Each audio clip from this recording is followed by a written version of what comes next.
Hey, hope you and yours are staying safe and healthy. With shelter in place now in full swing, getting a mortgage has become increasingly challenging, almost as challenging as trying to find toilet paper in the grocery store. A lot of changes with self-employed income. A lot of lenders have capped self-employed income. They're doing a lot of verifications, letters of explanation, CPA letters explaining that the business is still active.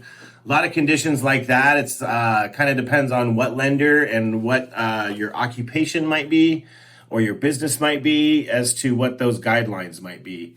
As far as investors and rental income, that's pretty interesting. I have a lender that actually just quit using rental income altogether. So if you need rental income to qualify, you're not going to get a loan there.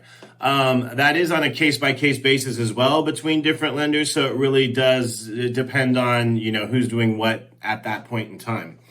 W-2 employees, for the most part, business as usual up until the closing table. I've had, and then we have to verify employment with either your HR, which basically hasn't been very possible, or else your supervisor, which has been the route that we're taking. So know that at that point in time, they're going to verify. I've seen it happen, 4 days in a row to get loan docs out, and then again at funding.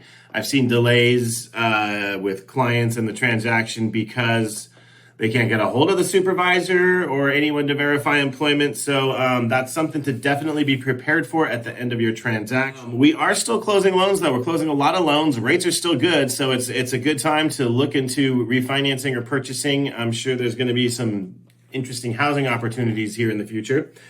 So that being said, title companies are open. They may not be open to the public, but most of them that I know, there's people in the offices, and then a lot of the staff is working from home as well, but they are open. They are not doing signings.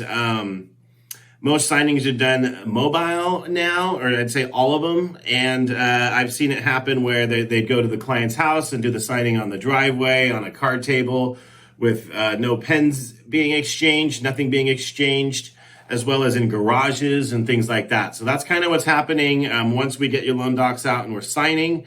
As far as rate locks go, it's pretty interesting these days. I have a couple lenders that won't lock until you're clear to close. Others have capped their rates so that, let's just say if you're doing a cash out investment property, it's extremely expensive to do something like that because the loan level pricing adjustments make it so that you're basically just paying a lot to close at that lender. I also want to say I am truly grateful for my family, my clients, and my lenders that I'm working with, and my company, and the great job everyone's doing during these unprecedented times. So thank you, everyone. Stay safe, and I'm here if you need me.